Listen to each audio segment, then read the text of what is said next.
there hasn't been a time where I've followed my intuition and I've thought, oh, you've let me down there. Yeah. You've let me down there in a contest. There hasn't been a time that, I can honestly say that as well. There has been times where I've thought, oh, what the, you know. You just said I've been looking for love in all the wrong places. And I have. But that has made me realise, you know, I've got an amazing family here. Yeah. An amazing wife, 2 kids.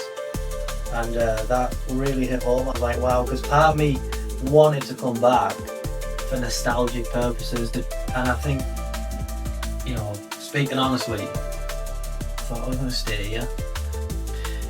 Because you are, it's like your divine masculine and feminine energy. The feminine is there to receive and help support the masculine. Yeah. You know, the masculine is there to give and, you know, support her as well. So it's like a divine union. So welcome back to another episode of Disciples of Truth. This week we have Liam Howard on from Sovereign Spirit 369.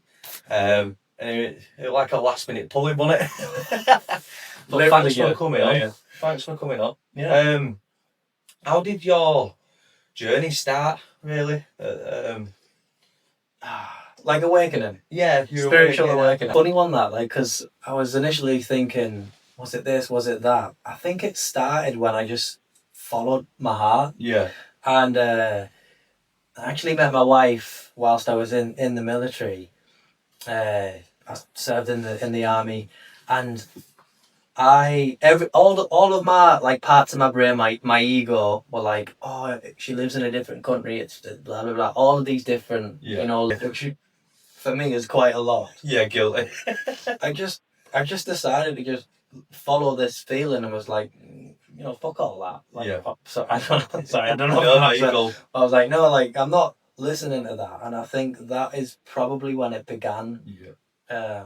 And I think, you know, 4 or 5 years ago when all that craziness happened, I think that, you know, bumped it up a bit as well. Yeah. You know. What were you first? Like you say that you went in the army as well. Had you been in from being a young lad?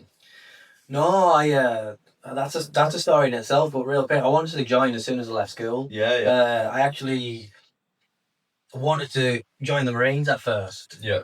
And I didn't weigh enough. You have to like weigh like, I think it was like 65 kilo at the time. Right. And I was like 63 wringing wet. Like just after finishing. What's going to happen? Yeah, it wasn't going to happen. And I was like, no way. So I applied for the Yorkshire Regiment Infantry, which was the army. They didn't have that weight like cap. And I got in and I went to Catterick. And I did training at Catterick. But then I got medically discharged because I had an inhaler. You're right, yeah. When I was a kid, which I say when I was a kid, it got prescribed like maybe when I was 14, and there had to be like a 3 or 4 year gap. Yeah. I don't know, because it was a while ago. He could only get to TA, they wouldn't let him in. So I really wanted to join, man, and I was like, I don't know what I'm going to do. I was just, you know, young, and I wanted to prove myself, I guess, and probably seek some like external validation from people. So I went to college, did personal training, got myself fit. Yeah. And then I rejoined when I was 19. Yeah. Yeah. Where did you serve? So I was in the logistics, so nothing, you know, special. I was Her Majesty's frontline blanket stacker. But no, I didn't do any tours or anything like that. No, Iraq and everything, Afghan, that all died down when I joined. Yeah. I was very lucky to go to Belize pretty much on my last year. Yeah. I had a great time in the army, mate. It was good. Cool. But it was only good because of the friends that were in at the time. Yeah. The job itself, I know people might get a bit frustrated hearing this, but even some of the, you know, elite level guys, whether it be like infanteers or whatnot, they all do the same thing. Yeah. In a sense of when they're not on exercise, you're back in your barracks and you're doing these quite mundane jobs. Yeah. Like mopping the hangar floors and just pointless stuff like that. Yeah. But yeah, whilst I was in Belize, I did a year in Belize or thereabouts. Very fortunate. I was the only person out of my entire regiment to get offered that job to be a full-time staff of the Belize training centre. Oh, it was ace. It was class. Yeah. All of my troop at the time, all went out drinking on the weekends. Had a bit of a bad experience one time, and I was like, you know what? I think that's enough on the booze. Yeah. And then just really just got my head down, started to get fit, and I played this video game. It's called Old School RuneScape. I don't know if you've heard of it. No. Yeah, it's like a 30-year-old game, man. Is it? It's old, and I met the missus on that. So Did you? yeah, bit of a long-winded explanation, but yeah. Oh, cool. And yeah, and fell in love, and was like, you know what? It's my time to leave. And then moved on to stay. We sued the government and won. So when all that madness was taking place, the flights and all that were, a bit weird. Yeah. But they were letting athletes and celebrities on celebrity visas and stuff fly, but they weren't letting family visas fly, or like fiance visas or marriage visas, and that really wasn't okay. Yeah. So we joined like this big lawsuit and won. And basically got all of our like immigration papers. Didn't work out that bad then. Didn't work out bad at all, no. Yeah, no, it didn't. We've had our ups and downs, but no, it's all worked out perfectly, man. Cool. So what's in regard to these? What's core principles or values do you carry with your time in the army? Oh. I'm just trying to remember what are the core principles and all that. Which is kind of funny because I think that in itself is when times get a bit, they don't seem fun. Yeah. I think for me, maybe it's just who I am, but I do think the army has helped with that. Yeah. Is just having a laugh. Yeah. When times are like pretty crap. Just making the fun out of the moment, I guess. Yeah. Because that does help me personally. What it's got to do on it is you've got to find the fun in life. Yeah. Because it'll bring you down to your knees. But yeah, I mean, also I know how to iron. Yeah. I've never done it since I've left. Probably never will. Yeah, ironing. Yeah. That was the deal when we did this house. I says I'll build most of it. I says, but I'm not ironing once we're moving. Never doing it again. No, I'm not even good at it. I can take lines out of walls. No, not for me. But yeah, those are the main two. I suppose another one as well is the army sort of taught me when you think something's finished, it's like, oh, I can relax now. The military, they do a really good job at this in training, I think. I don't know now because stuff has changed. Yeah. It's called like fake endings. It's like you think you're done and then you've got another obstacle. Yeah. And that does break a lot of people. A lot of people don't like that. But I really like that. It really encouraged me. It was like, oh, get in. Another thing. Yeah, well, that's life, isn't it? It's like, there's another... I see life as a computer game anyways. Once you've hit one level, you're going to go through to the next. You've got to do certain things to go on to the next one. It'd be pretty boring if they want another task and if it were the same. I think that's what brought on my spiritual awakening was seeing how mundane life had got. I was just repeating the same program, same patterns, and it was just, there's got to be more to life. So I was begging for that next gear and next level, and lo and behold, yeah, comes big as all the rest. How have you found it, the spiritual awakening? Oh man, I don't think I would change it for the world. Yeah. It's hard as well. Like it's so hard to compartmentalize in words to people who like just they're on their own journey and whatnot.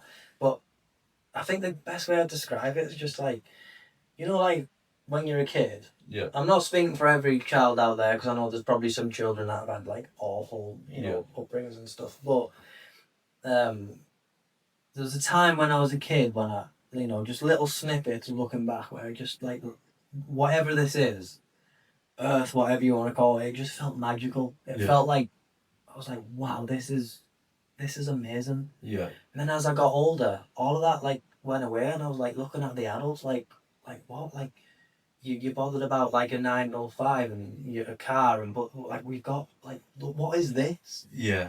And it's like remembering that, so it's beautiful. Yeah, getting back into that childlike state. Yeah. That's what I felt like it did for me. Is like realised, open my eyes up to there's more to life than my life was football every weekend.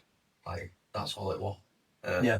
And same shit. And, like the next boxing fight or out with lads, and it's now you realise that it opens your perception up to so many things that I want to do, so many new places that you want to go and take the family on, and life's about experiences, not the same experience repeated over and over. That's a really beautiful way of putting it. Is remembering to be like a child again. Yeah. And my own two boys now, so I'm getting to watch them.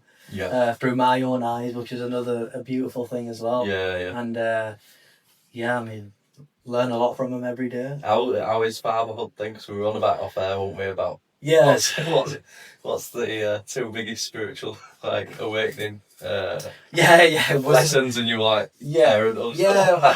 This was on have you ever tried Threads? No. Yes. I've seen it's off of Instagram, isn't it? Yeah, I tried that a little bit. I took a break from social media and stuff now and here, but I looked into that and I was like, seen a thread. It was like, what's the most potent tool or whatever for spiritual awakening? And I wasn't really being serious, but I suppose I was. I was like, have children, because it can be, but it also can be the complete opposite. Yeah. And life as a dad I think it's so beautiful, and I don't want to take any of it for granted. Yeah. Because it's so special, and that is where I'm at right now. Like we were saying off air, is I just want to be a conscious parent. Yeah. I want to be present with them, because I've got a dad, and he was sort of there but not there, and I don't want to repeat that. Yeah. Same there. Same. I mean, I find myself as a lot of times, or even when you're telling it off, you go away and reflect, and you're like, well, that's the right way of doing it. Was there recently I've had it where I've raised my voice to him today, and he's like, you said you wanted to raise your voice, and I'm like, but you also said you were going to do these things, and you haven't done them. So you've repeatedly gone against the grain with it. Where they are simple things, but then there's consequences also to it. And then that you find yourself in double binds a little bit. And that is huge what you just said, mate. Because just the fact that you're aware of it, that is massive. Like, that is so huge. It's hard because I'm very over analytical myself as well, and I don't want to do but there's also attitude from him when he's brought it today. He's overly tired, and he has laid it on us today. And I even check with Zoe. I said, have I been out of line? She's like, no, he doesn't need telling in that instance. Because they're very clever as well. If you let them have an still take they a are, mile. And you also don't want to imprint bad traits on them. So you're walking that tightrope with yourself a little bit. Yeah, I think our job as parents is we're not there to dominate. We're there to regulate. But if we're going to regulate them, we must regulate ourselves first. Yeah. Because I know if I'm in a bad mood, I can't, be at my most present, top of my game. I need to take care of my energy first. Yeah.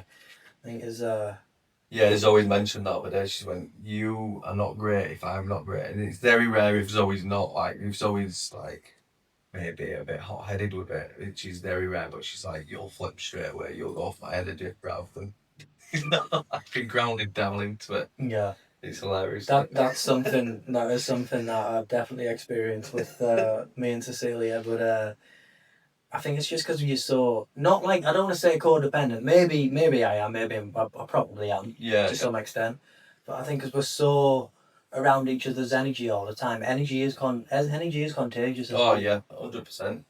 You look at the spaces that you come in and out of. We went to work on Friday and it was just bad energy in there. For one reason or another, and I came home and I was full on, and I could feel myself. And you went, "You all right?" And I went, "I just need to go out and do an exercise or something to just get it out of me because it were overpowering." And you're also doing homeschooling at the moment, aren't you? Yep. How's that going? Pretty good. I mean, I've got a 42-year-old. Yeah, so it's not. It's not we're not in the algebra books yet. Yeah. We started basic stuff. It's good, man. I mean, don't get me wrong. It's I wish that I had a village. I wish that I had family members that were more involved and more conscious or whatever. But I also understand they're all on their own journey as well. And it's been quite hard to swallow. And you know, I've spent every single day with my kids. Yeah, I'm not going to look that. I'm not going to look at that as a negative. I'm actually so lucky to have experienced yeah. that. So it's testing sometimes, Yeah. but I know that it's going to benefit them. Is that like what the vision is for what is the vision that you're wanting to bring forth now, like in for work relations? Well, I'm just in the. I'm like trying to just surrender now. Yeah. I'm in like the surrender stage. I'm trying not to plan. I'm trying not to overthink because I've been doing that, and to an extent, it has been working. Yeah. Because it always works out. Yeah. But I'm completely surrendering. I'm going back to Thailand. Yeah. We were planning on going back to America, and that's not going to happen anytime soon. So we're just gonna see where it goes. Yeah. Well, life's a journey, isn't it? It is, yeah. That's like I was saying to you. The plan is no plan, which sounds like a pretty good plan. Well, it's not knowing how it's going to unfold as well. It's quite. I was saying with us, we were on about maybe selling the house. So like that's where I really got a big excitement of not knowing what like it was going to be an adventure. You're only here once, so like, but like Zoe likes everything planned out, and normally I do. Like we planned both as children of when we were going to have them, and we had rooms ready and all house or whatever. And it's like she wants everything pinned down now. And you thought, wouldn't it be more exciting if we just didn't have it for once and see what happens? Because it will all work out. Well, yeah, it always will, no matter what. Like, that's just how it is, and I think that's just one of the ways. I think our egos they are designed to keep us safe because they feel unsafe with the unknown. But just from my own experience, like this is just my own personal journey for the last 5, coming up almost 6 months now, of just completely traveling, putting all of our stuff in storage, and just saying let's do this. There's been so much unknown, but with that has been so much growth. Yeah. And you don't even know it. Like you don't even know it just until you reflect. And how hard is that letting go? Like at that point when you were selling your stuff, well, it was exciting, mate. Yeah. What you were just saying, it was so exciting. Yeah. I was like, yeah, because we were both ready. Like we were both ready to go. Like we were ready to just expand into this new whatever it is, this new horizon of growth. So it was really exciting. Yeah, it was scary. I'm gonna like.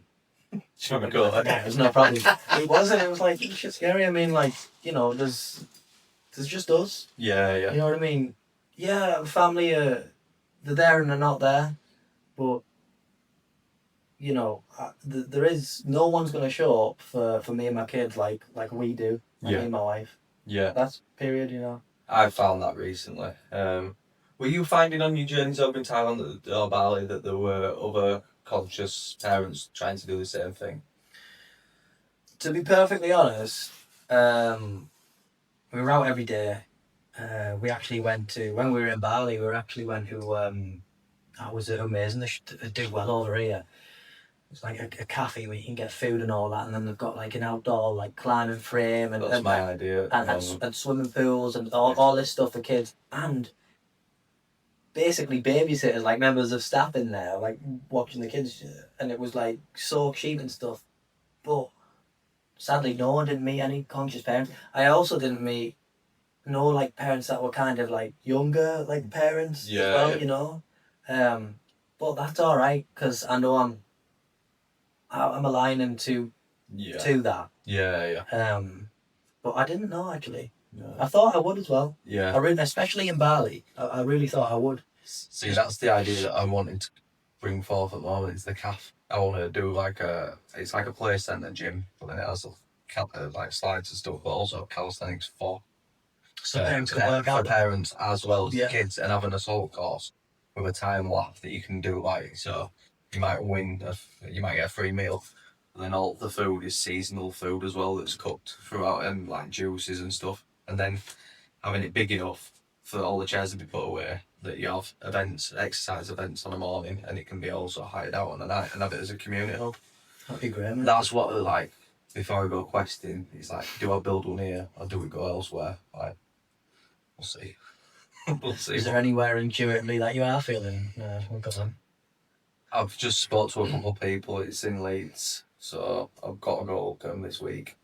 So, well, if I can go before we go on quest. But I want to find out where I'm supposed to be. Because then I'm also tied up at the moment is it just do what if I carry out the visions that I've been given them for a reason, and then it unfolds as it's supposed to unfold. Like, is that part of it? Am I just trying to find myself and get the answers of there's no right or wrong answer in what you're doing? It's like, it's always going to bring you back to the same place anyway. But that's, it's interesting, isn't it? Yeah. You're just thinking, you're just going a long way around. Yeah. I like I said, we were talking earlier about intuition and stuff like that. There hasn't been a time where I've followed my intuition and I've thought, oh, you've let me down there. Yeah. You've let me down there in a compass. There hasn't been a time that, I can honestly say that as well. There has been times where I've thought, oh, what the, like Yes. about a few days ago, didn't have a clue what we were doing. Yeah. Didn't have a clue, and then it all came together. From following my intuition, but there hasn't been a time where it's But just for listeners, like, when you're talking about follow your intuition, how do you perceive that, or how do you how do you tap into your own intuition? I know that everyone's got different ways. Yeah, everyone's got different ways and tools. Like, I could speak to the viewers now and be like, sit down and meditate in a cave for 12 hours. Yeah. But everyone's got their own different tools, like, breathing, sit still, going out in nature, walks. I've found it's usually that first thought that doesn't involve fear, and it can also be very subtle because we've actually we haven't been taught it. We don't get taught it in school. Our mum and dads haven't taught us it, and if they have, then they're probably conscious parents. You already know what it is anyway. Yeah. And it's that gut feeling, that you just know it's right. Sometimes it's in the heart as well. Sometimes they're in union. Like, your heart just knows. Yeah. And it's an emotional feeling as well. That's what I've found with my own personal experience. Because it's funny as well, like, even teachings of Jesus and stuff, well, in Bible they don't promote meditating. And so, like, it's even like, if Jesus was still about, if he were a real person, he'd be telling people to meditate. Like, that's part of practice.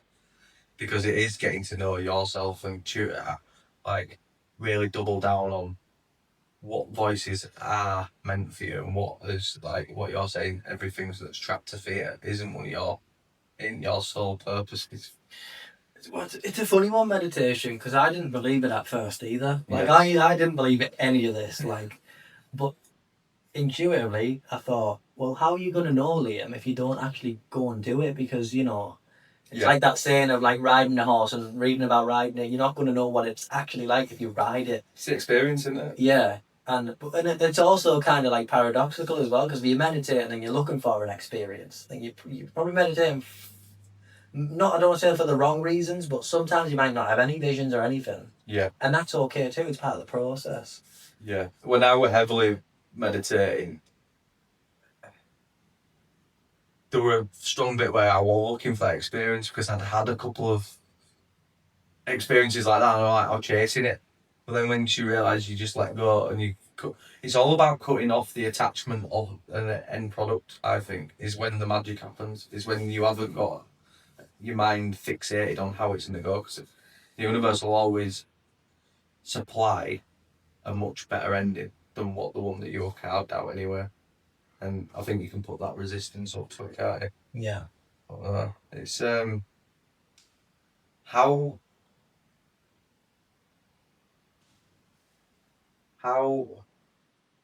I don't want to word this right. How important is it that you've got a strong partner within this journey? Oh.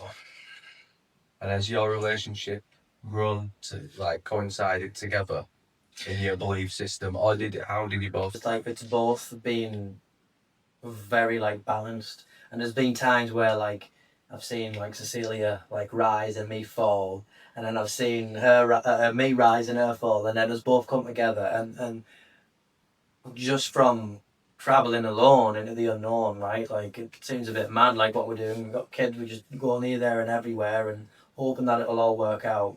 We've gotten so much stronger.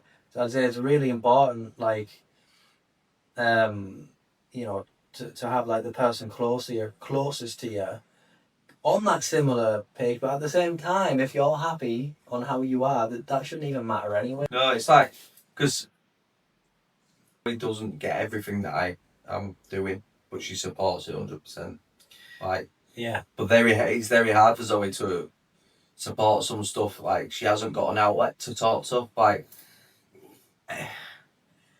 when you're going through normal shit, and I'm not meaning like I'm better than anyone else, I'm just saying like going back from my old life normal, I say normal, like watching football, or like you engage in normal activities. I keep on saying normal, but you know, like she can't, like that quest this week that I'm going to be going on. Well, it'll, by the time this is aired, it'll be a few weeks after, but not going in the forest and going on a drive fast for 4 days. She ain't got anyone that she can speak to in her friend circle where they're gonna give her support or any encouragement. They're gonna say exactly what her mind's thinking is.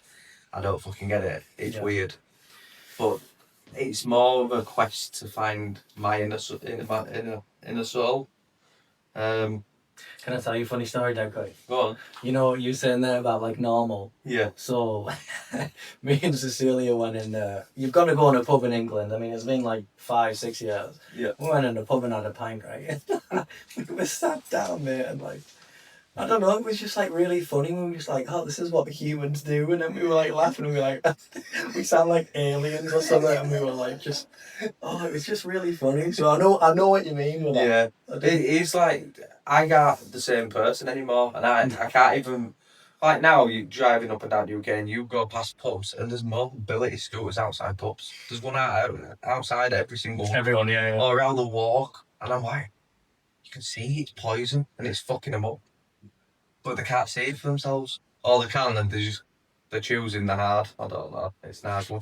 But yeah, that support system like what Zoe offers me is phenomenal. Like, or maybe I am bringing the faith out in her because she's just kind of going by my lead.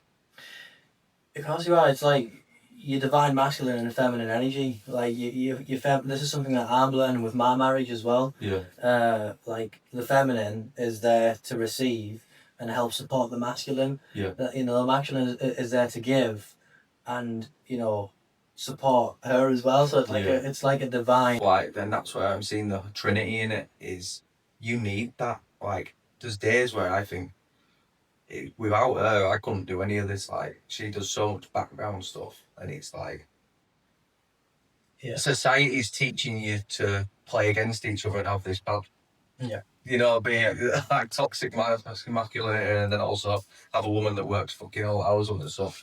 And it's about coming together and finding your strengths, and not just because, like I say, I don't ironing. Someone jumping or listen to this podcast going, that bastard don't do whatever I want to do ironing. But I'm like, no, but I cook every night. Whereas, well, like, but in my logistics in my house, I don't mind that happening.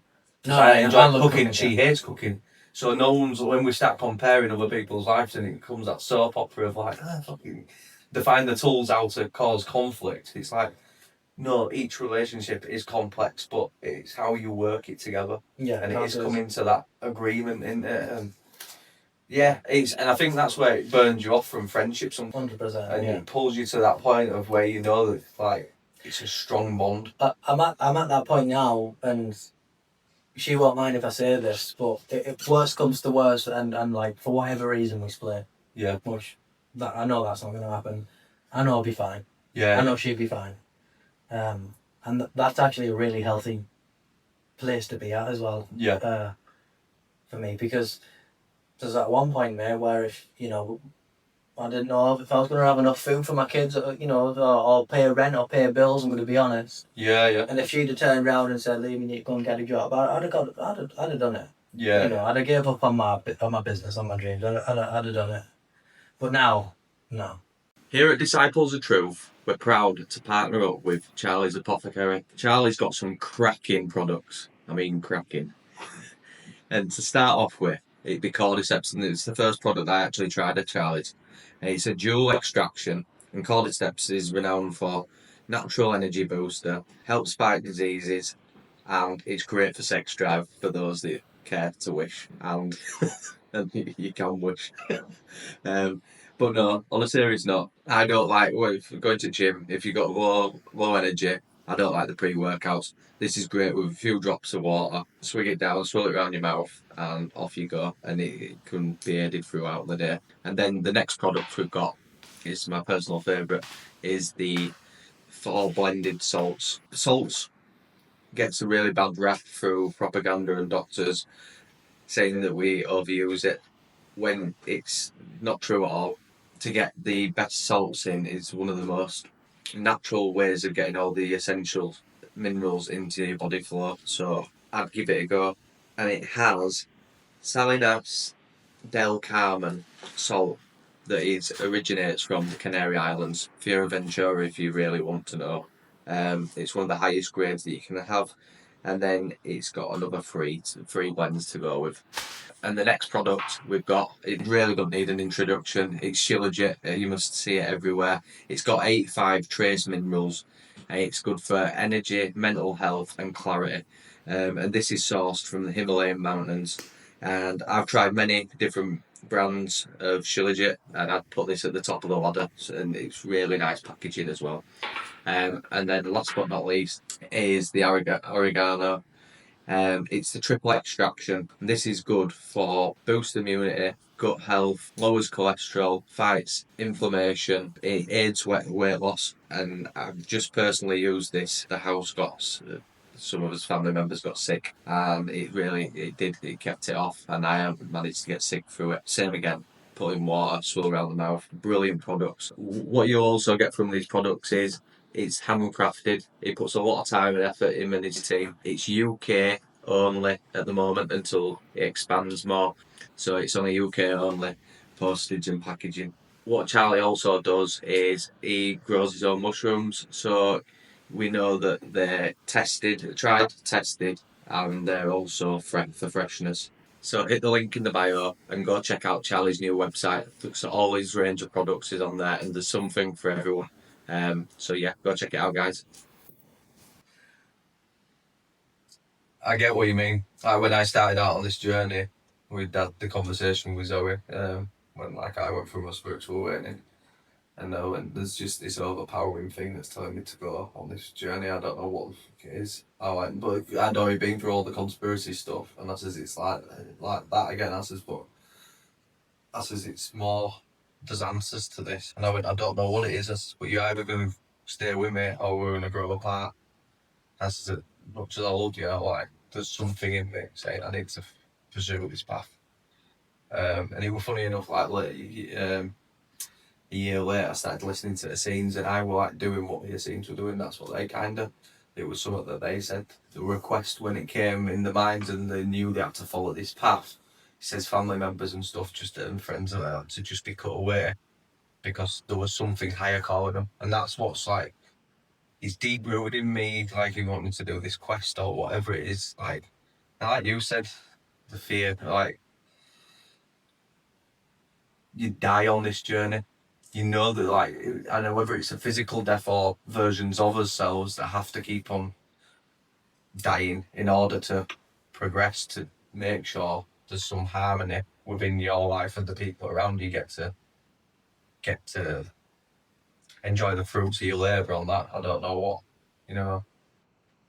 Yeah, it's quite hard coming down here actually, like driving and just saying bye to my dad and my grandma and stuff, because I was just, they were under the impression that I was going to go back to America and I was all going to be fine, but I was just honest with them. I was like, no mate, like we're going to Thailand, and this is what's happening, and we don't know, and it's all right. It bugs them out though, doesn't it? Oh, proper. Because they're like, yeah, they put themselves in their in their own shoes. Yeah, like, I could see what it. about this and what about that? And yeah. But I was also okay with my own energy. Like, I am excited for this journey, mate. Am I scared? Yeah, a little bit. But I can't like go back. I can't stop this. Like, if I died now, which I don't want to, because I want to see my kids grow up and stuff. But I would be happy. do you think it's the the thing with me is like we only get, to my knowledge, in this human body, I only get one crack at this. I don't want to live with regrets. That's, I think, when people are on the deathbed, like, oh God, I should have just changed my dream there. Because if it did, wheels come off, you land on your feet again. And the crazy thing is, mate, is that time could be any time. Anytime. Yeah. And yet people... But it just goes back to the ego keeping it safe, doesn't it? So you understand that because you've had like some kind of shift in consciousness, so you do understand that. And yeah, it's crazy. But yeah, it's, for me, it's like, I couldn't live a stagnant life anymore. We're getting to the point of like, I look at other people now and I look how like they'll go to the same restaurants they've always gone to. And it's like every birthday will be the same. And I mean, we've done Christmas for the last 3 years here, and I went, I can't do it again this year. Like, I love it being around everyone, but we either change up house or go on holiday or do something different. I went, because like 5 years down, 5 years, yeah. Yeah, fucking love to. But in 5 years' time, how can you differentiate what year, which were which, if you've done the same thing? And that's how I think about life. Is how, you know, when people are like, oh, I can't think back, and I'm like, because you've lived the same life, you've copied and pasted the same week. Like, oh, we do shopping on Saturday. Oh, we do this. It's like, how can you do that? And I've seen it with my own eyes. Like, I didn't, I've seen patterns. And I've been like, okay, that's a pattern. What does that mean? But then I've seen, like, witness with my own experience, with my own eyes, like, ancestral trauma play out. I've watched this person turn into, like, their dad or whatever, or their uncle. And I've seen it in, like, not just my life, in my wife's life. I've seen it, like, throughout, like, my whole family. Yeah. And for whatever reason, I love to flip, and I know this is like a interview with me kind of thing, or a podcast. For whatever reason, we have chose different, and all I can say is that I followed my heart. I just followed that emotion. Yeah. Against all societal pressures, because I was scared to go and meet my wife for the first time. I didn't want to get on the plane, but I was just like, no, like, it feels right. Yeah. And look how it's worked out. It's worked out, hasn't it? Yeah. So each time that you have done it, it's worked out. Can you share the journey of your experiences or realizations led you to this transformation phase in your life?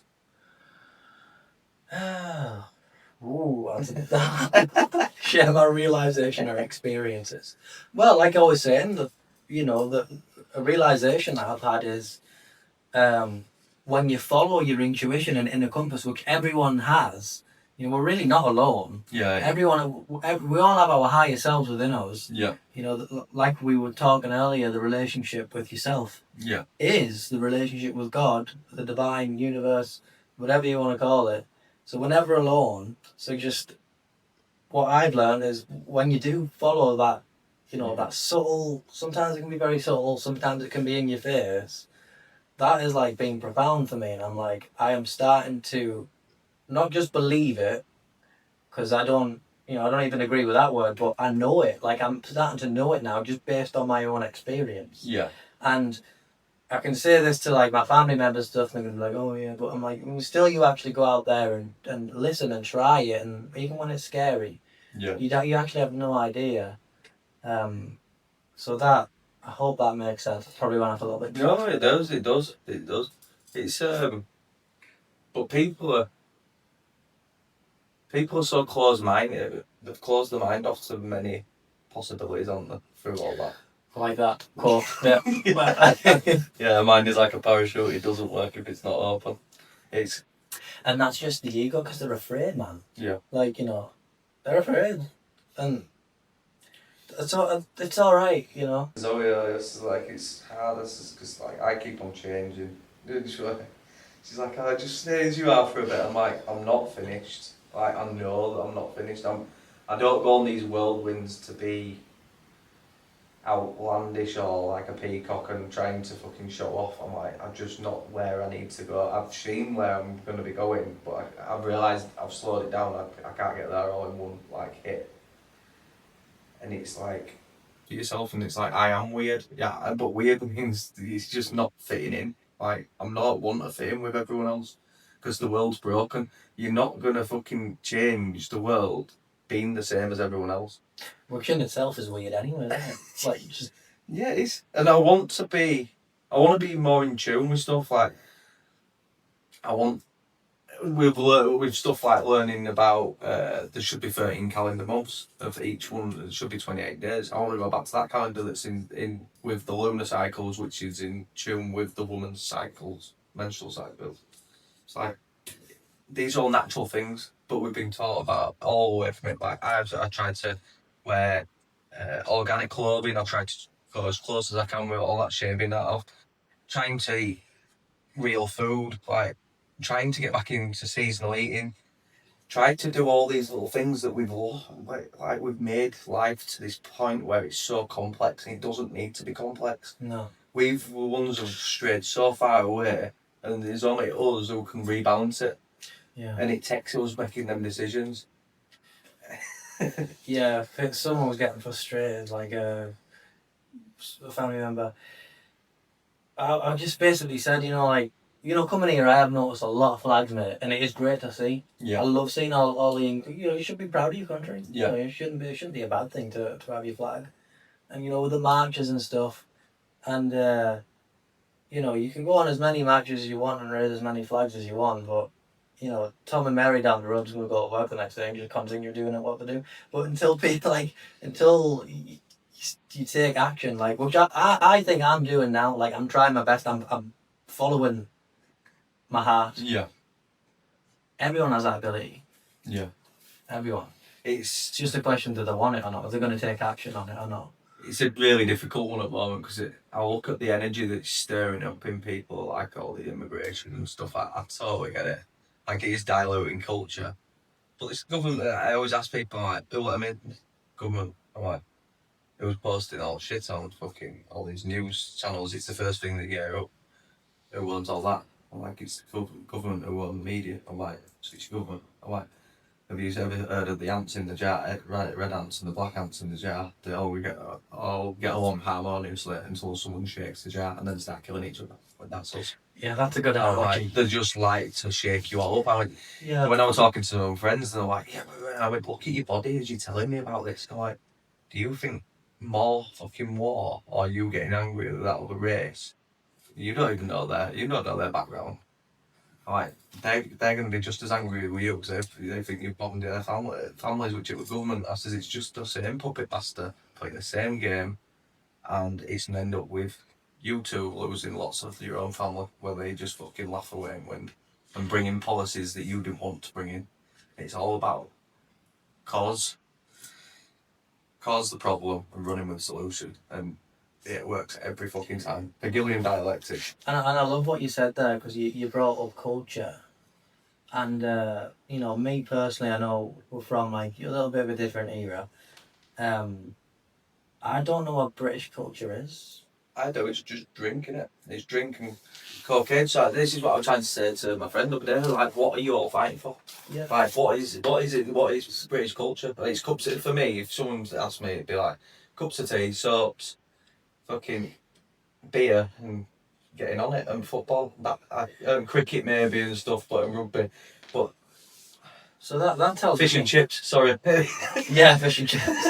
Full English. Yeah, full English. We need to make our own culture, man. My dad was from like a rough street in Leeds, and he said it was rough, but he said everyone had each other's backs. Like the community was strong. That's what we haven't got. So the culture does need, for me, it does need a reset. It does need, I'm not saying, but it's going to take everyone to get along and love thy neighbour. That's something that I've had to learn with when we've moved in this house. We weren't necessarily getting along with everyone. Now, like, we're going to have to get along with who live next door. The people who would look after us house when we're not here, and we'd be doing vice versa. Why would you want to cause that kind of environment for you and your kids, and for them, where they get angry every time they see you and start off them triggers? And I understand what that means by whether it came from the Bible anyway, but love thy neighbour. We should all love thy neighbour. Why would we want to come home and argue every night? Or it just don't make sense to me. No. That's something that I have noticed, by the way, being here, is just the amount of separation. Everyone's bickering and arguing amongst themselves when like we should, we're all one, man. It's the rat race. And I heard it on the Nice Self podcast. It said, even if you win the rat race, you're still a rat. Yeah. It's like, what the... But that's what everyone is. It's like chasing the joke. It's, keep up with the Joneses and all the rest of it. And it's about experiences and making sure. I think what we're all bothered about, and I think a big part of what I'm trying to do and what you're trying to do is make sure that your kids have the next generation have a good life.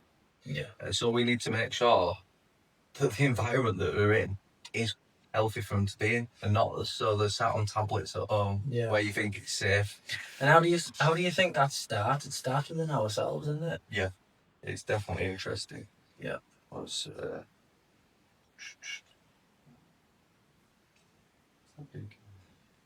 Sorry, man. No, it's all right. I'm not, because we got caught off guard.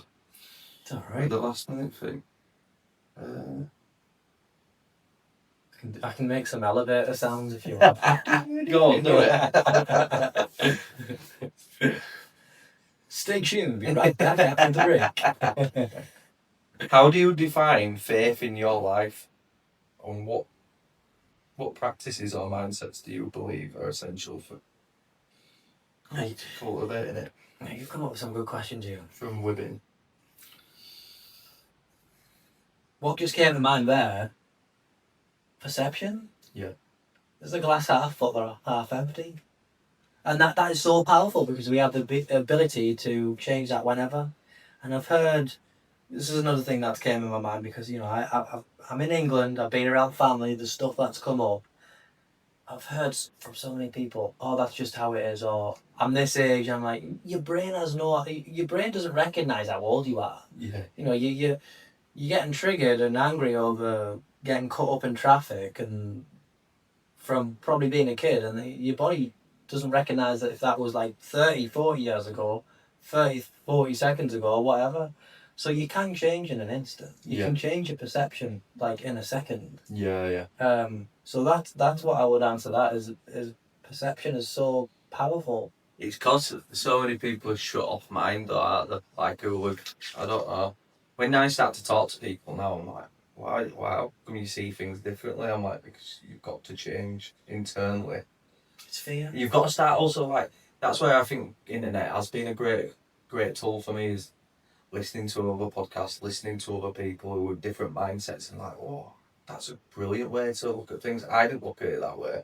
And it does change your perception to go, oh, like, I love Gary Vee and stuff like it. It's fear. And the funny thing is as well, like, through my own experience, I've worried, I still worry, a lot. Yeah. It still works out.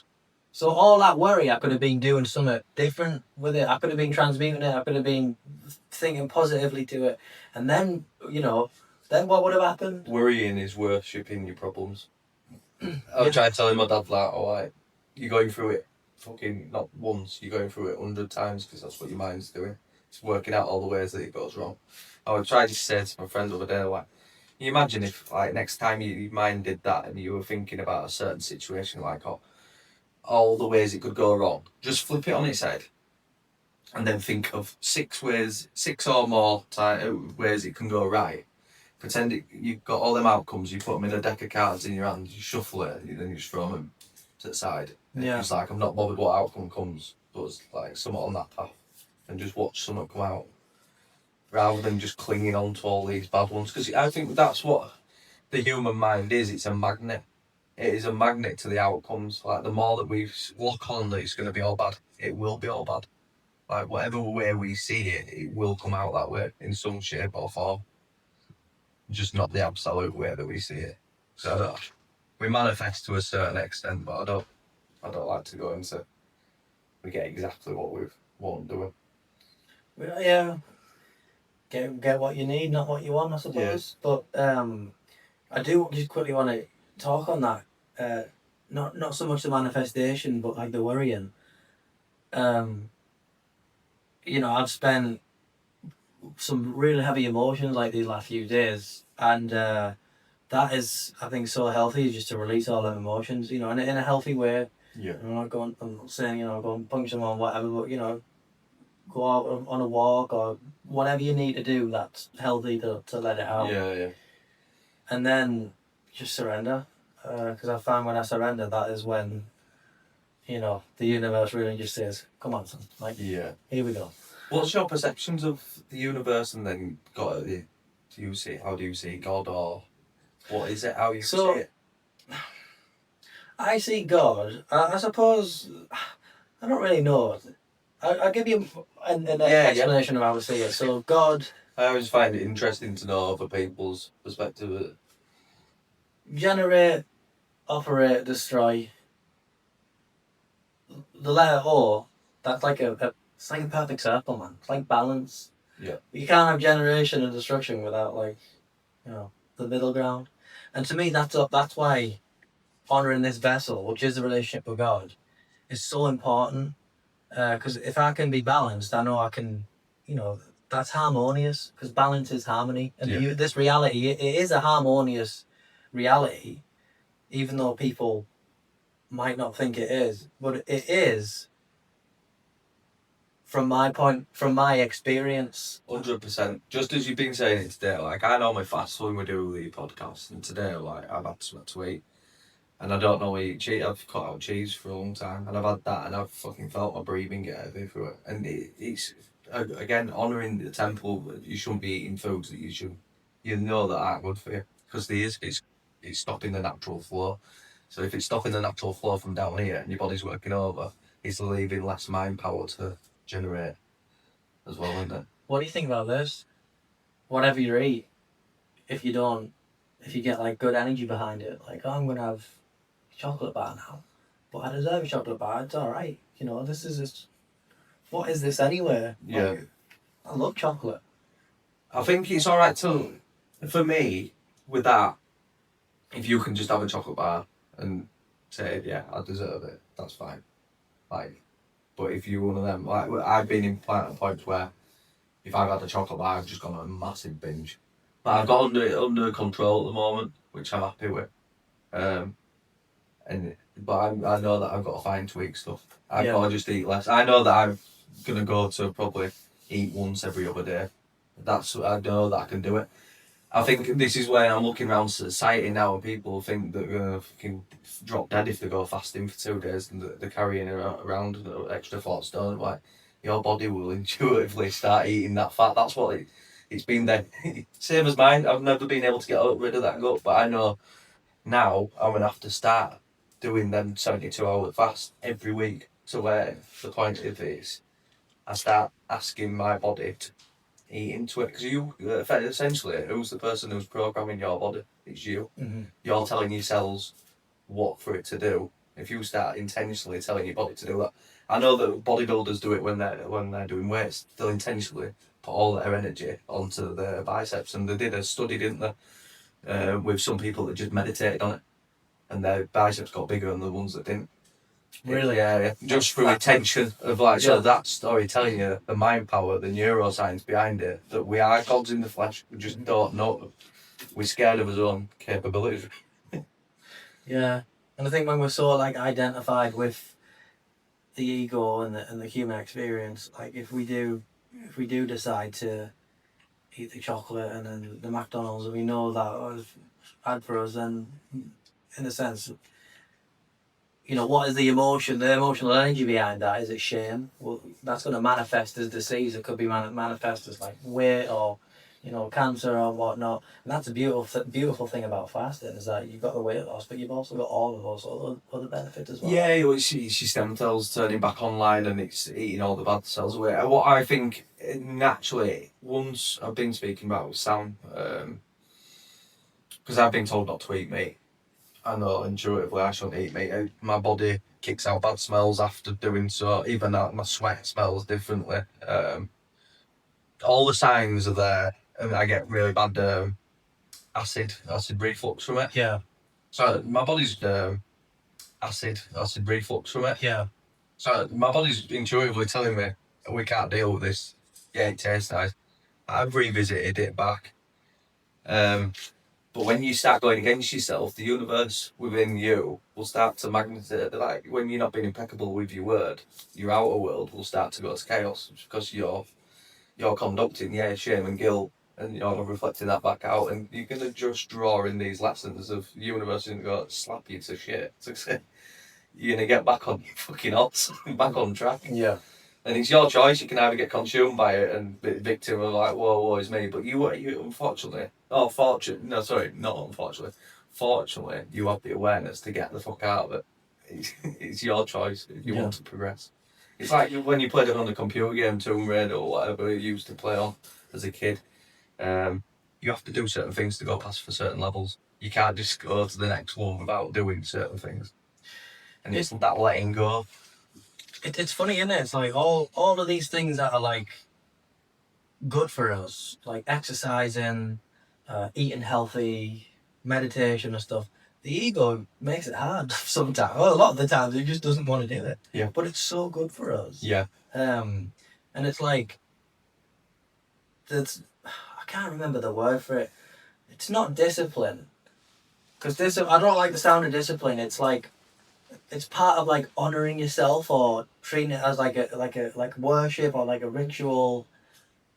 You know, if you know what I'm saying. I think what's come around in this generation is the dopamine hits have been far greater, far easier, accessible through online shopping, whether it be eating, whether it be drugs, whether it be alcohol, we're smoking your vape, smoking.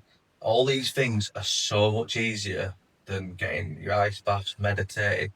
Like, they're all things that you've got to do in stillness or really go and take yourself to the grind to do these like workouts. Whereas all them other things are so easy. And what you look around in society and that's what people all doing. And you wonder why they're all sick, but it's and scrolling. That's been so hard for me. In fact, it's always just showed me a post the other day, and we've just tried it out, and it works. You can change your screen to all black and white, so it has no colour on it at all, really? and it works because it's just like it Yeah. makes you appreciate life more. Because when you stare at the screen, it's just black and white, and when you're looking out, everything looks more beautiful. I've tried it for a week, and my screen time's gone down 2 hours each day. So Yeah. it's just little things you can do. I mean, I don't even want an iPhone. I just want away with it. So where we were staying at, I know we're at my mum's for a couple of days before we head out on the next venture, but we were staying right on the coast. No signal there whatsoever. So I've done pretty much like a month. Just not How will easy. Yeah. Same, my iPad broke as well. So I haven't even been able to work. that? Still been making money passively. But I miss that. I miss the creativity side of it. Yeah. But it's also been nice because I've just been really taking everything in. Yeah. You know. See, I'd like to be on a point where I just have a 3210, where you could ring me. I don't have a problem with that, all the other texts, but not be so dialed in all the time. Yeah. That's what I've found within myself of having a break off social media, actually posting stuff. It's like I felt like, is this message to get out there, or is like this algorithm that we're trying to feed to get up the ranks on it? Is that also a part of tying you down, like energetically? Are you moving forward, or I was caught in this double bind of consistency will get you there wherever you want to go, but also I needed some time off to reflect of like, is this what I'm really supposed to be doing, or am I tying myself more into this validation program and trying to be this person, but trying to get the message out and do good? Like, you're caught in this dodgy little parallel. It just goes back to honouring the self, doesn't it? It's like, if it feels like it's work or it's not fun, it's like me. I can draw like all the time. Like I can draw like 24/7. Yeah. That is my meditation. I'm just like, I can draw for hours and hours, but if there's a time where I don't want to draw, that can be hard, but can be good for me. By the way, I'm also so tired, so I'm probably not making much sense. Like, what am I even going on about now? Ask me another question. No, that's cool though, isn't it? Like, well, Because this is another thing for people who meditate, or like saying they can't meditate. Meditation for me, like, is sat still, or I like a meditative state for me also is building, creating stuff with my hands. I love that. Yeah. When I'm building something new, or like when you're drawing, and I think people all picture that you're cross-legged, and which I also like to do. Yeah. But people who can't do that, I'm like, there is meditative states Yeah. you can tap into without doing that. Was It's it- finding something that you enjoyed as a kid. Like, I even did it with Archie's, like, get out a colouring book and just get out some Colour. colours and colour. Yeah. Like, even if you're following it lines, I'm like, there's something therapeutic for me because it Yeah. takes me back to childhood. And then your mind just switches off anyway and brings out some new thoughts. I don't know why there is this general consensus, like where I've talked to particularly other men about meditation who are like, "Oh, that's not for me." And like, "Have you tried it?" "Oh, yeah, for like 5 minutes." I'm like, "Why? What didn't you? Why? What didn't you like about it?" He was like, "Oh, I just couldn't. Like, I just can't sit there and do nothing and not and try not to think of anything." I'm like, "No, like, you're actually like you're not meant to just like ignore your thoughts. You're just meant to just observe them. Like, just look at them, just sit with them, especially the hard ones." Yeah. You know, because our body is like perfect. Like when we sit with like deep, like horrible thoughts, if we just witness them for so long, our body will heal that. They'll dissolve. They Yeah. will dissolve. Yeah. I've seen it happen. Yeah, and I think once you quieten them out, like, there's some serious stuff that comes up. Yeah. Things that you didn't even know were there because you haven't had time because you like being a busy idiot. And I was saying the other day like when I first got into meditation, I'd run around on the morning and I'd like go to say this, I need to get my meditation in, and then go. And I've also seen people who do yoga, where you see them with yoga mat and they're running down the street, and we're all. I mean, this is me as well. You're completely fucking up the whole mentality of what mindfulness is and meditation. Like, you're not supposed to sprint. Yeah. Build your nervous system up into an absolute fuck up, and then try to sit there all in stillness like you're some Dalai Lama. This is like quite funny. This like when I was like into meditation, like heavily into meditation and stuff. I used to like. It's funny looking back, but I used to like wake up like early, like 4 in the morning or stuff, and like meditate. And after I meditated, I'd instantly go make a coffee, and I'd be like, right, and then to work and stuff.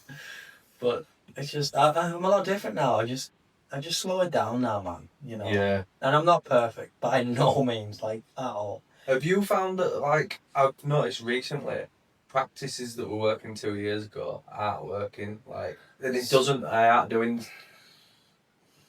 Yeah.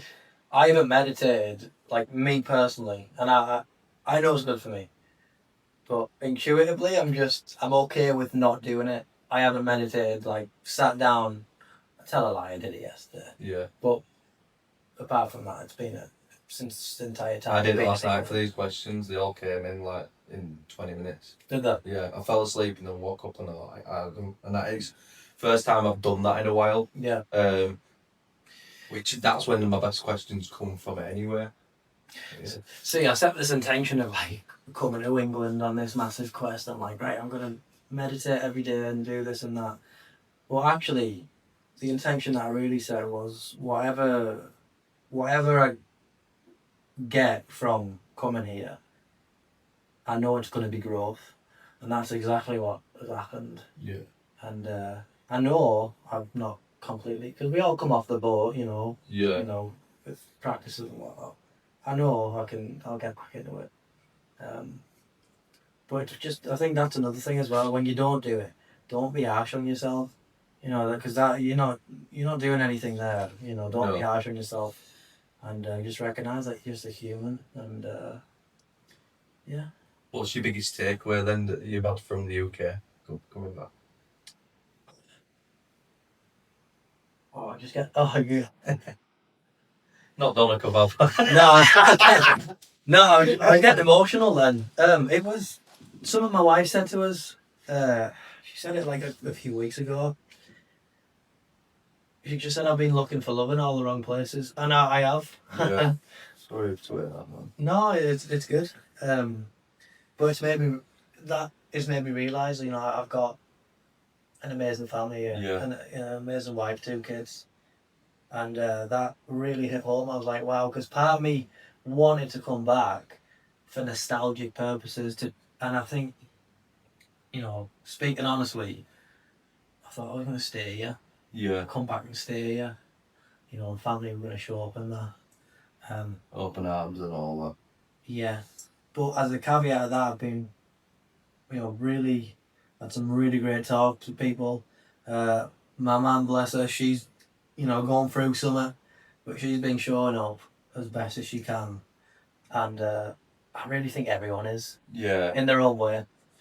But I'm not attached to it anymore, Yeah. which is kind of beautiful. Because I think I was attached, Yeah. because it's my home. But is it? Because my home it can be anywhere. Yeah. Now.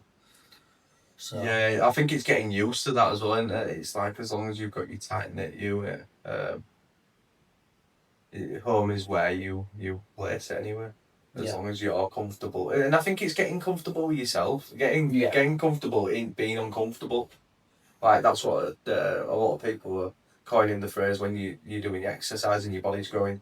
But I think that also it works just with your mind, like wherever you're gonna be, just get comfortable with it. Don't be put off that you're in a new building or a new place or like a new environment with people that aren't from that culture. Like if you just open and still and you bring that steadiness to it, people will be opened up to you anyway. Yeah. And it's about creating that environment from within, really, isn't it? And I think we really thrive being uncomfortable as humans. I think we're meant to be. Yeah.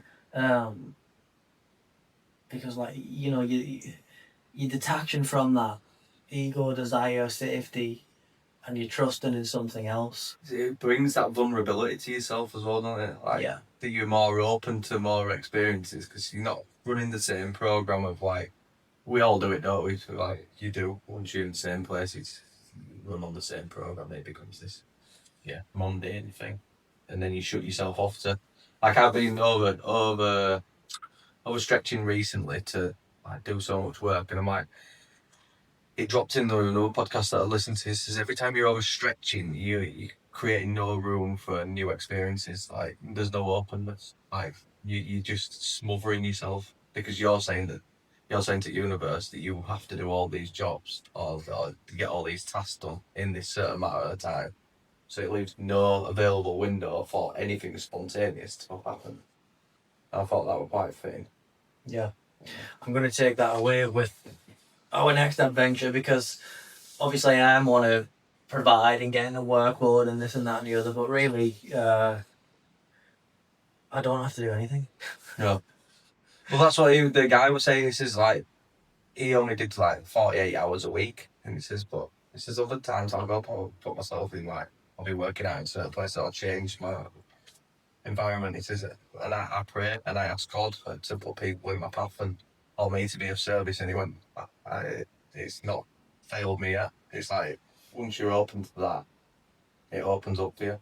Yeah. It's only us who close us all off, and that ego of mine is like, oh, we can do it on my terms and my way. And then he goes, all right, yeah, that's how it's going to be. Like, Yeah. struggle on, my friend. Yeah. What a journey it is, man. No, it's interesting. I'm going to ask you the last question. What's the hardest truth you've had to swallow? Oh, that is an hard question. All of these questions have been good though. The hardest truth that I've had. You can't change people by force. I think it's probably. I've heard that. That's a common thing. Yeah. You've had a shift in your own. Oh, I tried. Respect. I tried, yeah. We all do, don't we? Yeah. But then you're like, the only way you can do it is by being the embodiment of what you say you're going to be. And people automatically start to get inquisitive of what you're doing because they can see that you're building something good.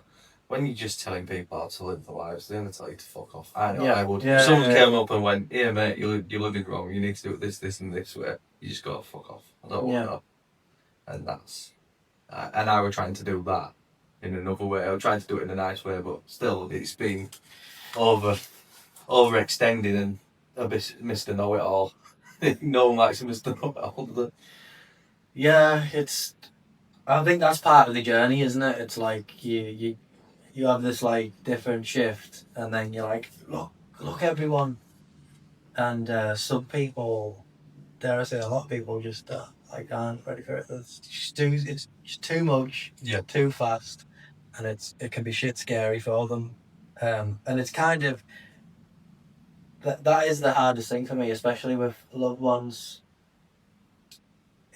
But it's okay now. It was hard, but now I'm like, it's all right. You can't save everyone. No. They don't even try. Like, if you can. What I try to do now is. Cause I've done it so many times where I tried to give advice and they don't want to listen. No. They've got to do it through their own experience. And if they ask you for an opinion, give them it. But otherwise, just keep you fucking. I've had to do it. You have to be very conservative with your energy, haven't you? Yeah. But at the same time, you've also got to speak your truth, unless because you might dishonour yourself. So it's like there's a balance there with everything. That's the hard bit in it. That middle ground. That's what I've been working through recently. Is where do people get told boundaries? Where do I speak my truth without also being in the midst of putting too much energy into it and getting caught in a conflict? And that's been very hard. And then also seeing where if there's some ego in me that wants to have that control, or is it no, you're taking piss, and finding them middle grounds. Yeah. She's really trying to unpick where certain stuff comes from, and that's been very hard because you do get there is traits that we've all taken on. I know that I've got some that I'm still working on now. The data, as people like to label it, the data diet. So I've definitely got some shadow work to do. But you don't know until you start seeing it reflected by others as well. Yeah, and you can't, when it comes to like honouring yourself, if you would just peace and love with everyone, and to the point of your own detriment, where evil does exist in this world, that you will be taken advantage of in some way. So you do have to create these boundaries and have that balance in yourself. And what I've found, especially around the little ones, because they don't know, so that's they're very impressionable, aren't they? Yeah. Right. Is there anything that you'd like to leave the listeners with? I guess just a message to everyone.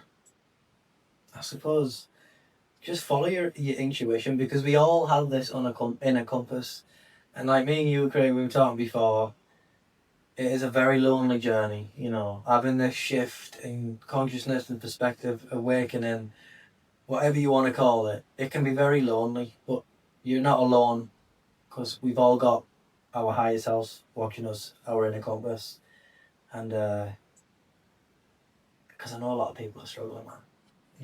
I think people need to hear that. Yeah, everyone, and I think even I know one of my dark soul fucking things is I make a lot of judgment on people, early judgment. I think it's to protect myself, but also there's bits of me to say that I'm right about certain stuff. But when you actually ask people, and I always know when someone's got off with people, and when you actually ask them, and it always comes out a different way. Like, and then you're like, people are fighting battles that you don't know fuck all about.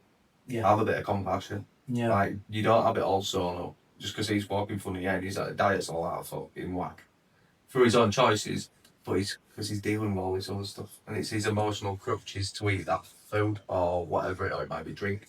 Yeah. But you don't know them battles, and you can't just pick it off outside and like start picking on people, because we're not going to get anywhere by outing each other. No. And it is about I think this stage of life that we're in at the moment it's about trying to educate people in the right way rather than shaming people. Yeah, it's exactly like I suppose how you would raise your children. You don't dominate, you regulate, and it starts with yourself. Starts with yourself. I think that's how we really make change. Yeah. Well, I hope you enjoy Thailand, and then we can have we'll do a live next time, or hopefully we can get over to Thailand. That'd be mad. That'd be good though. We'd love it, man, for doing it up. Yeah, it's been a pleasure meeting you, mate. I'm glad I came down and met you in Yeah. person. Yeah. Spot on, man. Thank you.